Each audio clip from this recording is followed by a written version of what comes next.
ये आकाशवाणी रायपुर है।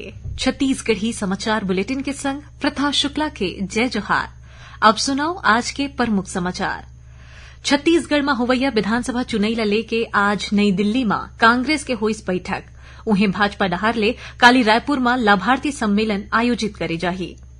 सुकमा जिला में माओवादी मन डहार ले एक उप सरपंच समेत 14 झेन मनखे मन ला अगवा करे के खबर हवय। औ ईद उल अजहा के तिहार काली छत्तीसगढ़ समेत देश भर में मनाए जाही।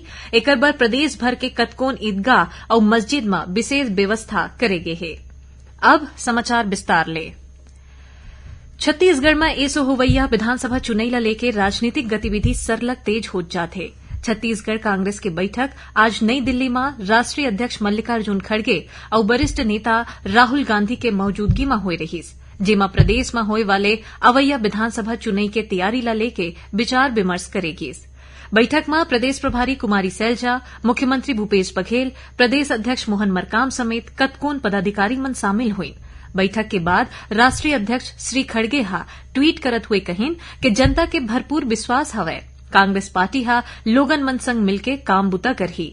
उन्हें भारतीय जनता पार्टी डहार ले काली 29 जून के रायपुर के पंडित दीनदयाल ऑडिटोरियम में लाभार्थी सम्मेलन के आयोजन होना है। कार्यक्रम में मुख्य अतिथि के रूप में भाजपा के राष्ट्रीय उपाध्यक्ष और पूर्व मुख्यमंत्री डॉ रमन सिंह मौजूद रहे। प्रधानमंत्री नरेंद्र मोदी के नेतृत्व में केंद्र के एनडीए सरकार के 9 बछर पूरा होए में नया भारत उत्सव के अंतर्गत युवा संसद कार्यक्रम के आयोजन आज राष्ट्रीय प्रौद्योगिकी संस्थान एनआईटी रायपुर में करेगीस। कार्यक्रम में सांसद सुनील सोनी हा एनआईटी के लइका मन ले गोठ करे। लइका मन हा घलो सांसद ले केंद्र सरकार के आने आने योजना, कार्यक्रम, नीति और उपलब्धि के बारे में सवाल करीन है। सांसद हा पढ़ैया लइका मन के सवाल के जवाब देत कहिन कि पाछू 9 बछर में भारत के प्रतिष्ठा हा विदेश में बाढ़े है। केंद्र सरकार हा स्वच्छ भारत मिशन, प्रधानमंत्री आवास योजना, जल जीवन मिशन जैसे कतकोन योजना ले देश के ग्रामीण क्षेत्र में बदलाव लाए है। छत्तीसगढ़ उच्च न्यायालय हा रायपुर के कृषि उपज मंडी परिसर में जेम्स एंड ज्वेलरी पार्क के स्थापना ला लेके दायर याचिका ला निराधार मानत हुए खारिज कर दे हैं।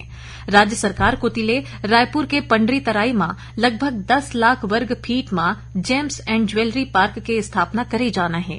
यहां लगभग 2000 ठिन दुकान बनी। जानबा के अनुसार 2020 में पूर्व विधायक देवजी भाई पटेल डहार ले एक ठिन याचिका बिलासपुर हाईकोर्ट में दायर करे गे रहीस। उन्हें हाईकोर्ट हा रायपुर के अनुपम गार्डन करा यूथ हा ग्रीन कॉरिडोर और वेडिंग जोन ऊपर रोक लगाए बर दायर करेगे जनहित याचिका ला घलो खारिज कर दे है। ये याचिका ला पूर्व मंत्री राजेश मूणत हा दायर करे रहीन। सुकमा जिला में ग्राम पंचायत बुरकापाल के उप सरपंच माड़वी गंगा के माओवादी मन हा अपहरण कर ले है। मिले खबर के अनुसार पाछू रतिहा माओवादी टाड़मेटला के उप सरपंच के घर पहुंचिन और ओमन ला अपन संग ले गिन।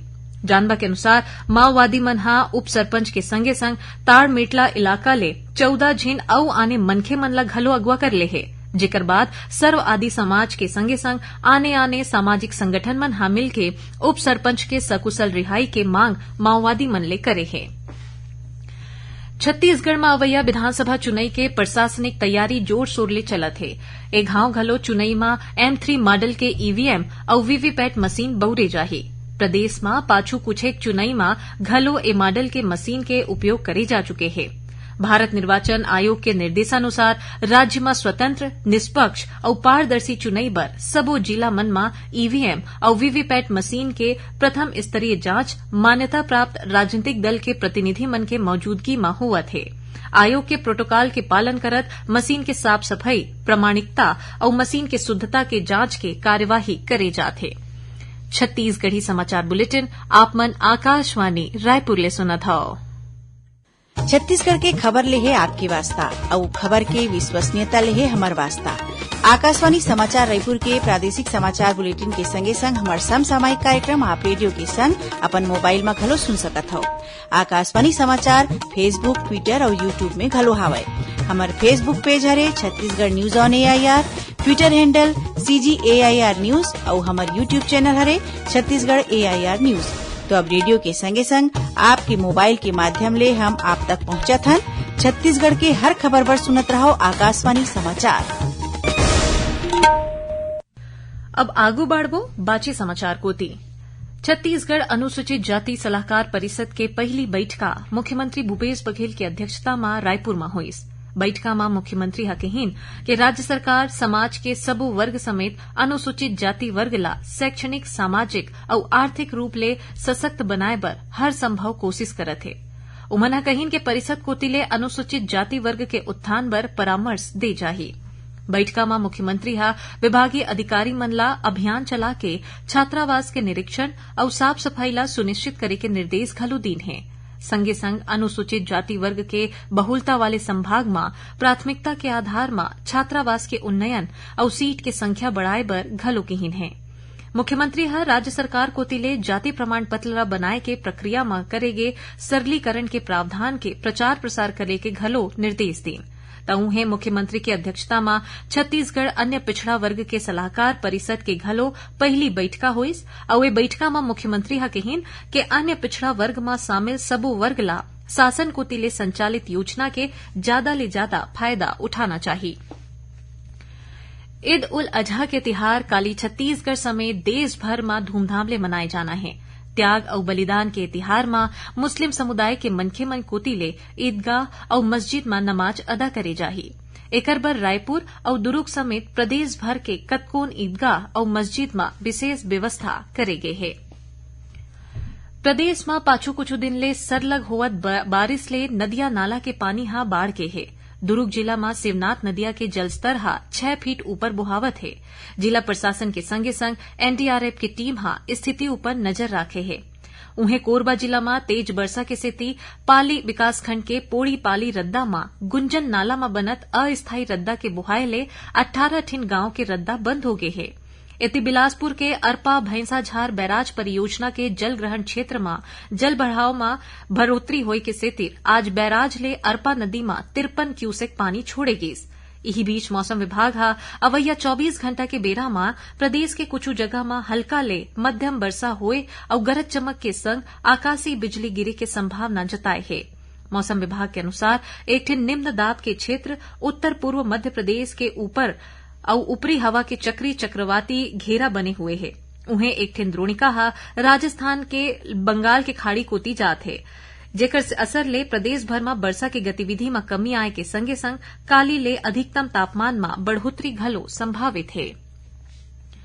कीमोथेरेपी के सुविधा वाले राज्य के 17 ठिन जिला अस्पताल में चिकित्सा अधिकारी और स्टाफ नर्स मन ला काली रायपुर में आयोजित कार्यशाला में डे केयर कीमोथेरेपी के विशेष प्रशिक्षण देगीस।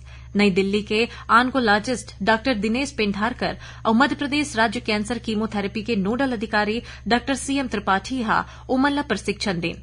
कार्यशाला में कैंसर केयर मार्गदर्शिका के विमोचन घलो करेगीस।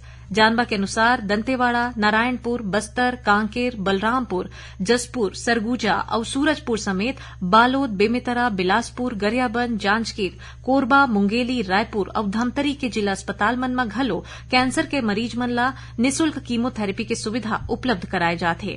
अवैया बेरा में प्रदेश के सबो जिला अस्पताल में कीमोथेरेपी की सुविधा उपलब्ध कराई जाही।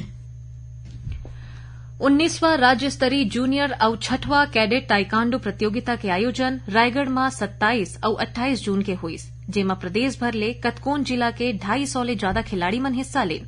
प्रतियोगिता में चयनित खिलाड़ी मन ला ताइक्वांडो फेडरेशन ऑफ इंडिया डहार ले आयोजित राष्ट्रीय प्रतियोगिता में प्रतिनिधित्व करे के मौका मिलही। अब थोड़कुन समाचार सार में।